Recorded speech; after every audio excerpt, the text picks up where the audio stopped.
Vamos abrir a Bíblia no Evangelho de Mateus, capítulo 26, a partir do verso 36. Em seguida, foi Jesus com eles a um lugar chamado Getsêmani e disse aos seus discípulos: assentai-vos aqui enquanto eu vou ali orar. E levando consigo a Pedro e os seus dois filhos, e os dois filhos de Zebedeu, começou a entristecer-se e a angustiar-se. Então lhes disse: a minha alma está profundamente triste até a morte. Ficai aqui e vigiai comigo. Adiantando-se um pouco, prostrou-se sobre o seu rosto, orando e dizendo: meu Pai, se possível, passa de mim este cálice, todavia, não seja como eu quero, e sim como tu queres. E voltando para os discípulos, achou-os dormindo, e disse a Pedro: então nem uma hora pudestes vós vigiar comigo? Vigiai e orai, para que não entreis em tentação. O espírito, na verdade, está pronto, mas a carne ela é fraca. Tornando a retirar-se, orou de novo, dizendo: meu Pai, se não é possível passar de mim este cálice sem que eu o beba, faça-se a tua vontade. E voltando, os achou outra vez dormindo, porque os seus olhos estavam pesados. Deixando-os novamente, foi orar pela terceira vez, repetindo as mesmas palavras. Então voltou para os discípulos e lhes disse: ainda dormis e repousais? Eis que é chegado a hora em que o Filho do Homem está sendo entregue nas mãos de pecadores. Levantai-vos, vamos. Eis que o traidor, ele se aproxima. Senhor Jesus, nos últimos momentos do seu ministério, da sua vida neste mundo, ele foi para um lugar onde ele tinha o hábito de ir. Jesus tinha dois hábitos bem interessantes. Primeiro, ele estava sempre na sinagoga. Apesar de toda a sinagoga lá, toda complicada, com os religiosos, Jesus estava lá. Um pouco antes do seu martírio, da entrega da sua vida, Marcos relata que Jesus saiu do templo, e para não voltar mais lá. Então Jesus tinha esse hábito, o hábito de estar na casa do Pai. Por isso que ele diz: olha, não transformem a casa do meu Pai em casa de negócio. Isso aqui é uma casa de oração. Isso aqui não é para você negociar com o Pai. Isso aqui não é um comércio. Deus não é um mascate. Um outro hábito que Jesus tinha era que virava e mexia, Jesus estava lá no Monte das Oliveiras. Um lugar peculiar e particular, onde Jesus sempre se reunia com seus discípulos, devido à causa das multidões, devido à causa do seu ministério. Certa feita, Jesus, pelo cansaço dos seus discípulos, os levou ao Monte das Oliveiras.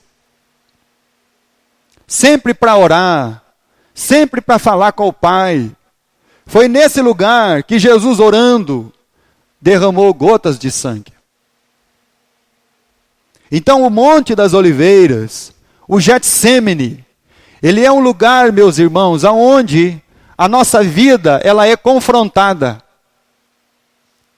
A vida de todos aqueles que um dia professaram Cristo como Senhor e Salvador de sua vida, o Monte das Oliveiras, o Getsêmani, é um lugar de desafio para nós. Quando você pensa, por exemplo, na tentação de Jesus, você pensa que Jesus só foi tentado no deserto. Mas, na verdade, a grande tentação, a maior tentação de Jesus, não foi no deserto.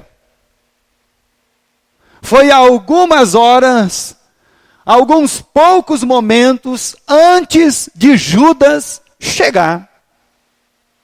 Foi neste lugar, no Getsêmani, no lagar de azeite, aonde Jesus enfrentou o maior de seus dilemas. Por isso, que a palavra de Deus diz que muitos Jesus apareceram.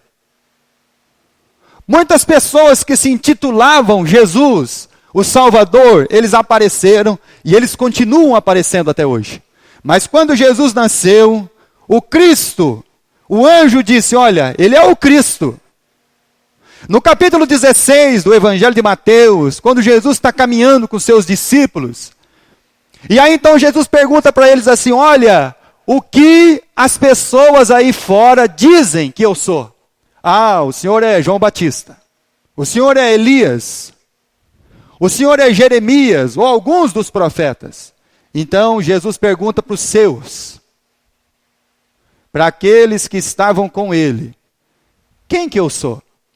E aí Pedro, tomado não pela carnalidade, Pedro não tomado por um entendimento terreno, diabólico e animal,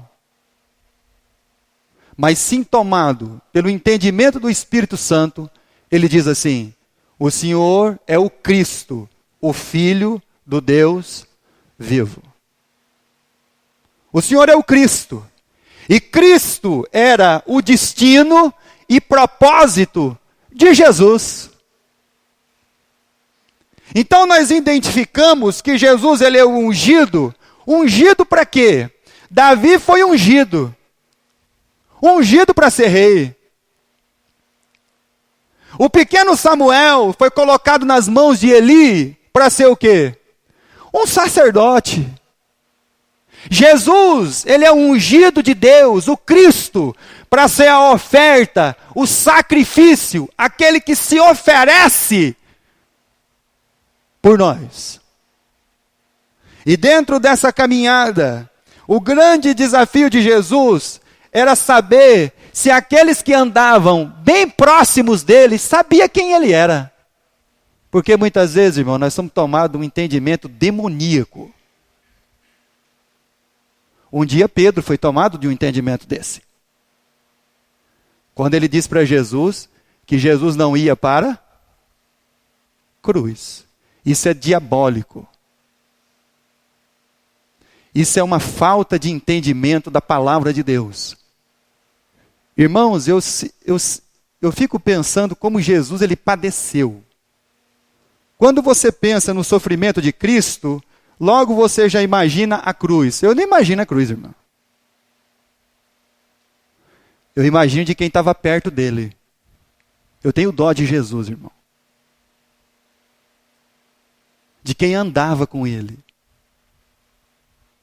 Porque Jesus sabia até o que ele estava pensando, irmãos. E até o que tinha dentro do coração de cada um deles.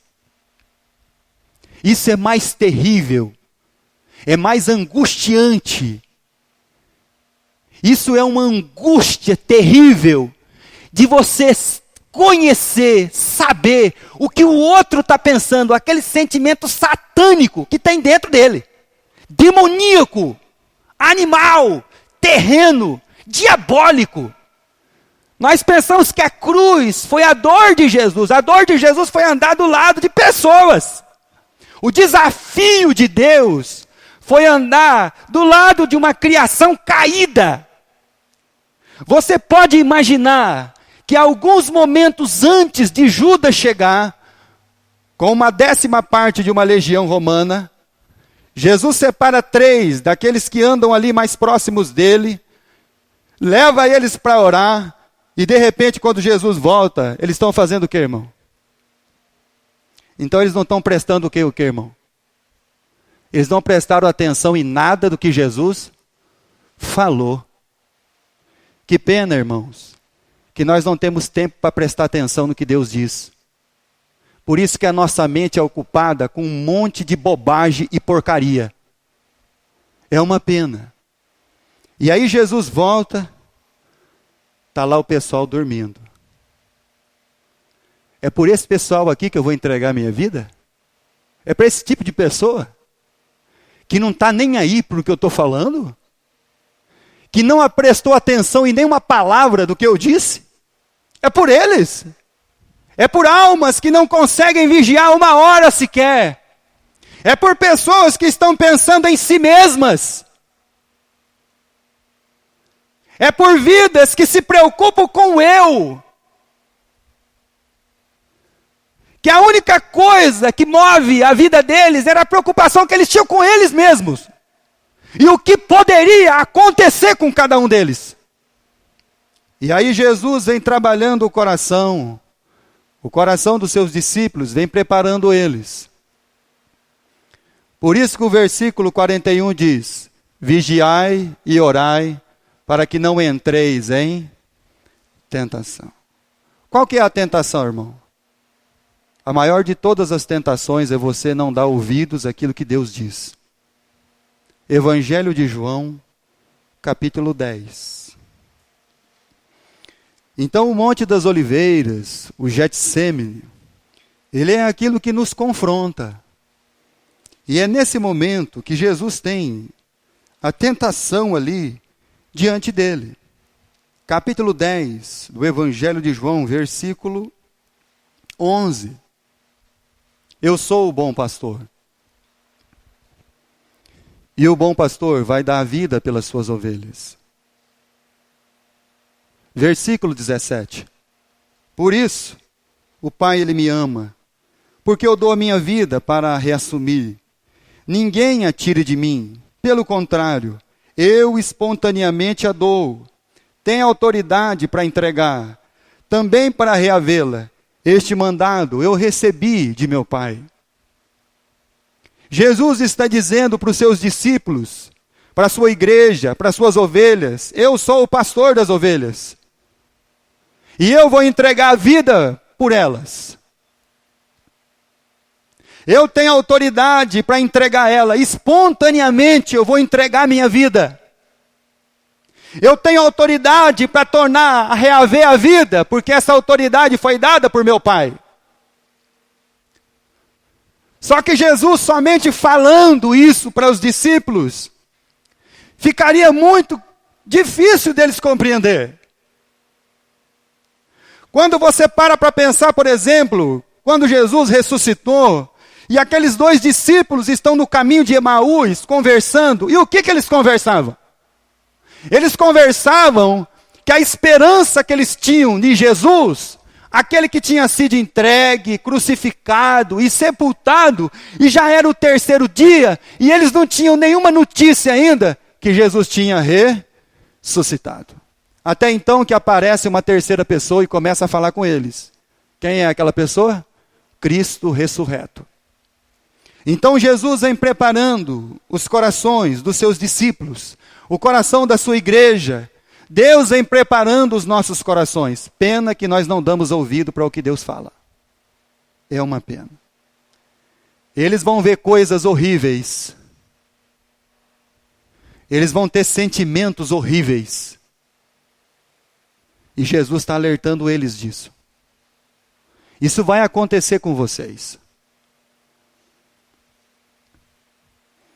E aí no capítulo 11 do Evangelho de João, para demonstrar mais claramente o que Jesus disse em capítulo 10, versículo 11, 17 e 18, versículo 39 do capítulo 11 do Evangelho de João. Então ordenou Jesus: tirai a pedra. Disse-lhe Marta, irmã do morto: Senhor, já cheira mal, porque já é 4 dias. Respondeu-lhe Jesus: não te disse eu, se creres, verás a glória de Deus? Tiraram então a pedra. E Jesus, levantando os olhos para o céu, disse: Pai, graças eu te dou, porque me ouviste. Aliás, eu sabia que sempre me ouves. Mas assim falei por causa da multidão presente, para que creiam que tu me enviaste. E tendo dito isto, clamou em alta voz: Lázaro, vem para fora. Saiu aquele que estivera morto, tendo os pés e as mãos ligados com ataduras e o rosto envolto em lenço. Então lhes ordenou Jesus: desatai-o e deixai-o ir. Muitos, pois, dentre os judeus que tinham vindo visitar Maria, vendo o que fizera Jesus, creram nele. Outros, porém, foram ter com os fariseus e lhe contaram dos feitos que Jesus realizava. Jesus demorou 4 dias para chegar onde Lázaro estava. Isso não foi por um acaso. Jesus queria mostrar de uma maneira clara, visível, para os seus discípulos. Talvez assim eles compreenderiam algumas coisas. E mesmo assim, depois de Jesus ressurreto, Jesus encontra eles na Galileia e chama eles do quê, irmãos? De incrédulo. Jesus encontrou todos os discípulos lá, chamou eles de incrédulos, irmão. Que coisa! Por isso, meus irmãos, que nós não damos ouvidos a Deus e a sua palavra. É por isso que a nossa vida é desse jeito. Toda enrustida. Toda cheia de dificuldade. Toda cheia de coisazinhas humanas. É porque nós insistimos em não prestar atenção no que Deus ele fala. Deus, na pessoa de Cristo, chegou diante dos homens que andaram com ele por 3 anos e meio e disse: incrédulos. Que coisa! E Jesus vem mostrando para eles: olha, vocês vão passar por isso. Vocês vão me ver na cruz do Calvário. Vocês vão ver o sepulcro aonde eles vão me colocar. E vocês não vão só me ver. Vocês vão ver os seus entes queridos. Esses dias, irmãos, fui no velório da mãe do Ronald. E de repente veio o caminhãozinho. Não prepara o seu coração, não. Não dá ouvido à palavra de Deus, não. Nós estamos sujeitos a todas essas coisas, irmãos. A gente insiste em não ouvir a Deus. E aí quando essas coisas recaem sobre nós ficamos apavorados, com medos, com dúvida, com raiva. E entra o porquê. E Jesus está dizendo para os discípulos: eu estou ressuscitando um camarada que faz 4 dias que está enterrado.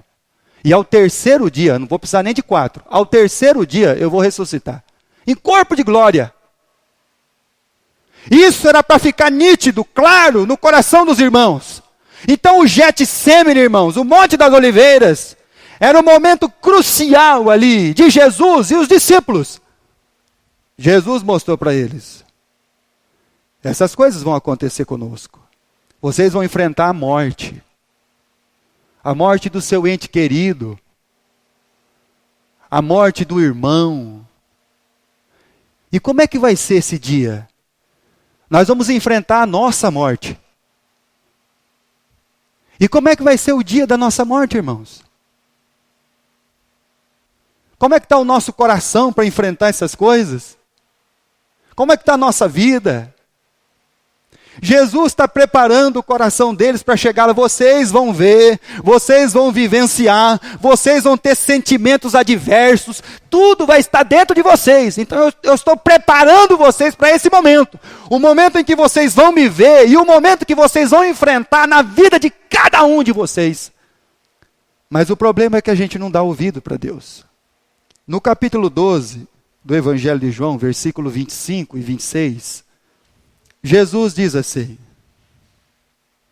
quando vocês acharem que vocês estão perdendo, e nada do que vocês estão fazendo está dando resultado, então entendam que vocês estão ganhando.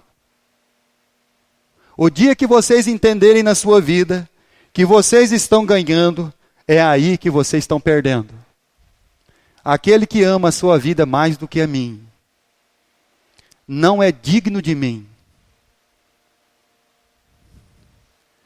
Nós amamos quem, irmão? Aquele que ama mais a sua vida do que a mim, ele não é digno de mim. Nós queremos salvar a nossa vida, irmão. a nossa pele. Nós estamos tentando preservar o que tem prazo de validade.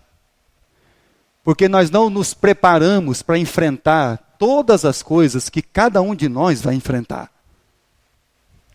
Aquele que perder, aquele que ama a sua vida, vai perdê-la. Então você ama a sua vida? Você ama o que você quer fazer? O que você gosta? Saiba de uma coisa, tudo isso vai se perder. Mas aquele que aborrecer a sua vida neste mundo, preservá-la para a vida eterna. Se alguém me serve, siga-me. Você quer realmente me seguir, filho? Tem certeza? Você quer aborrecer sua vida, filho? Você está disposto a entregar toda a sua vida mesmo, filho? Seu ser, seu entendimento, suas vontades, seus desejos, filho? Seu coração, negar-se a si mesmo, está pronto para isso, filho? Porque isso é o reino de Deus, filho. O reino de Deus não é viver para cada um de nós. Por isso que nós não somos preparados para as coisas. Porque nós estamos tentando salvar a vida. Nós estamos correndo atrás dos nossos gostos, da nossa vontade, do nosso entendimento reprovado diante de Deus. Se alguém me servir, meu Pai o honrará. Mas a nossa busca não é pela honra e glória de Deus. Nossa busca é pela glória dos homens. Capítulo 14, versículo 1. Não se turbe o vosso coração. Quando vocês me verem, filhos, lá na cruz, sangrando, com a coroa de espinhos, não pense que as coisas se perderam. Quando você começar a olhar a sua vida em volta, e você tiver um pingo de dúvida de quem você é, e do que você está fazendo, e o que você tem que fazer, um pingo de dúvida, que você está perdendo, que é inútil gastar sua vida com o reino de Deus por aqueles que estão à sua volta. Porque eles não estão nem aí. É as palavras de Isaías. Senhor, eles não estão nem aí. Eles não querem nem saber, Senhor. Eu estou falando, pregando, eles não estão nem aí. Eles estão vivendo a vida deles. Eles estão fazendo como no tempo de Noé, construindo a arca, fazendo festa, atrás das festas, fazendo as suas coisas, vivendo a sua vida cotidiana, buscando os seus futuros, e eles nem sabem que quando a água chegar, não vai ter futuro para eles. Quando um pingo de dúvida pairar na nossa mente e no nosso coração, que não vale a pena sofrer, se entregar por causa do reino de Deus, é porque nós caímos em tentação. Quando essa dúvida pairar na nossa mente, cada um de nós aqui vai buscar aquilo que lhe é próprio e não o que é de Cristo. Não se turbe, meus filhos, pelo que vocês vão ver, vão sentir. Imagine o sentimento de Pedro quando ele nega Jesus 3 vezes. A Bíblia diz que ele chora. Qual que é a palavra, irmã? Amar. Esse amargor é como se fosse, meus irmãos, uma fonte azeda. Tudo aquilo que está azedo, ruim, saindo para fora. Imagine os sentimentos de Pedro, dos outros discípulos, descobrindo que o Judas chegou. Não se turbem os seus corações quando vocês olhar de lado e achar que não tem ninguém com vocês. Que vocês estão sozinhos. Crede em Deus e crede também em mim. Versículo 27. E aí Jesus vai semeando aquilo que deveria ser o juiz do nosso coração. O que o versículo 27 diz, irmãos? Deixo-vos, irmãos, uma casa sem paz não é uma casa. Uma vida sem paz não é uma vida. Um serviço sem paz não é um serviço, é um tormento. Por isso que Jesus vem colocando aquilo que Paulo diz em Colossenses 3,15, o juiz de nosso coração, a paz. Quando a sua vida estiver preparada, você vai estar em paz. Quando o dia fatídico chegar, você não vai se desesperar, porque você vai estar em paz. Deixo a paz. A minha paz eu estou entregando a vocês. Não a vô-la dou como o mundo. Não se turbe o vosso coração e nem se atemorize. Capítulo 16 do Evangelho de João. No capítulo 15, Jesus diz que aquele que permanece em mim, ele vai dar muito fruto. Versículo 33. Então Jesus explica por que ele está falando essas coisas. Estas coisas tenho dito para que tenhais paz em mim. No mundo passais por aflições. Nós vamos enfrentar as nossas aflições, irmãos. Os nossos problemas, as nossas angústias. Cada um de nós. E digo novamente, o dia que servir a Deus para você tiver uma dúvida se vale a pena, é porque você já caiu na tentação. No mundo, vocês vão passar por aflições. E como vocês vão enfrentar essas coisas? 2 Coríntios, capítulo 4, versículo 7. Paulo diz assim: Nós temos, porém, este tesouro em vasos de barro, para que a excelência do poder seja de Deus e não de nós. Em tudo somos atribulados, porém não, perplexos, porém não. Mas do que a gente não se desespera, irmão? Do que a gente não tem que desanimar? É do reino, é do entendimento do que é o Cristo. Nós temos hoje as pregações de triunfalismo. Jamais eles vão pregar um reino como a palavra de Deus ensina. Versículo de número 10. 9. Perseguidos, porém não desamparados. Abatidos, porém não destruídos. Levando sempre no corpo o morrer de Jesus, para que também a sua vida se manifeste em nosso corpo. Porque nós, que vivemos, somos sempre entregues à morte por causa de Jesus. Para que também a vida de Jesus se manifeste em nossa carne mortal. Quando nós tivermos dúvida que estamos perdendo, quando nós estivermos com dúvida acerca de entregar a nossa vida, entregar a vida vai além do culto, irmão. Vai além de...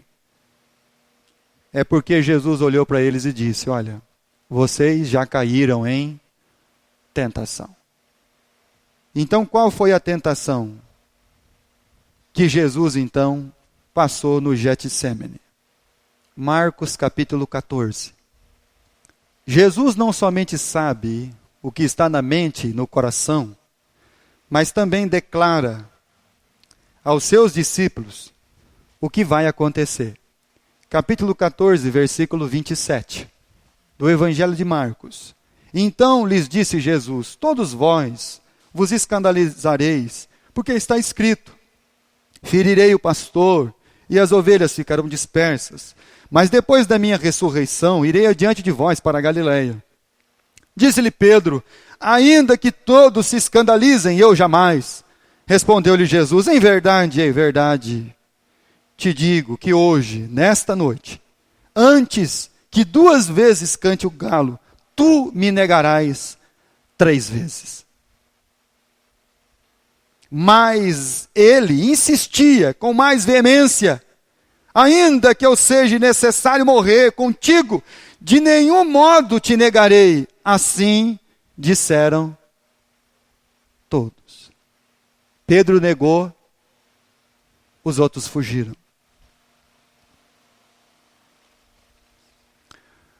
A grande tentação de Jesus foi odiar aqueles que o perseguia e não morrer por eles.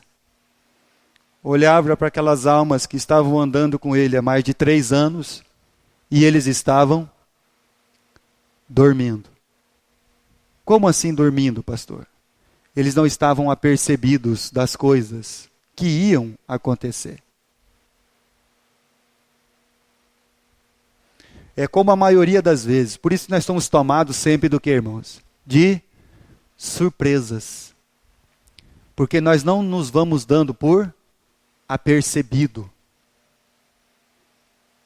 Vigiai e orai, para que não entreis em tentação.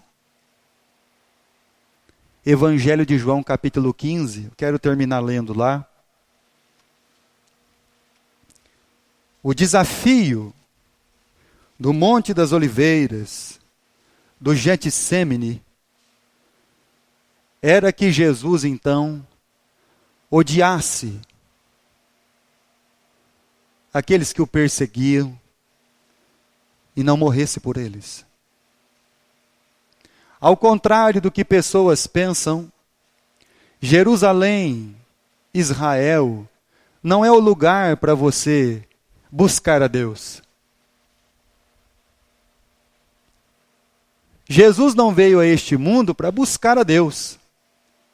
Jesus veio a este mundo para buscar os seus irmãos e amar os seus inimigos. Capítulo 15, versículo 13. Ninguém tem maior amor do que este, de dar a alguém a própria vida em favor dos seus amigos. Vós sois meus amigos, se fazeis o que eu vos mando. Já não vos chamo de servos, porque o servo não sabe o que faz o seu senhor. Mas tenho-vos chamado os amigos, porque tudo quanto ouvi de meu Pai vos tenho dado a conhecer. Não fostes vós que me escolhestes a mim, pelo contrário, eu vos escolhi a vós outros, e vos designei para que vades e deis fruto, e o vosso fruto permaneça, a fim de que tudo quanto pedirdes ao Pai, em meu nome, Ele vô-lo conceda. E isto vos mando, que vos ameis uns aos outros. O desafio do Getsêmani é amar o inimigo. O desafio do Getsêmani é morrer por eles.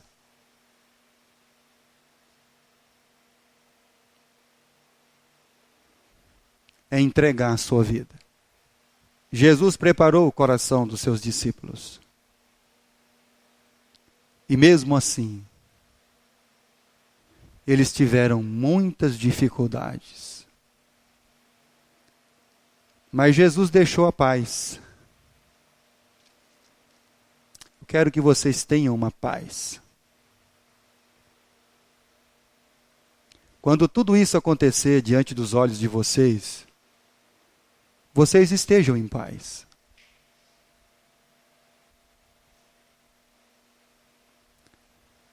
E a paz de Cristo seja o juiz de nossos corações. Que Deus, em nome de Jesus, irmãos, nos ajude. Em nome de Jesus. O desafio do Getsêmani é entregar a vida. Quem quiser salvar, vai perder.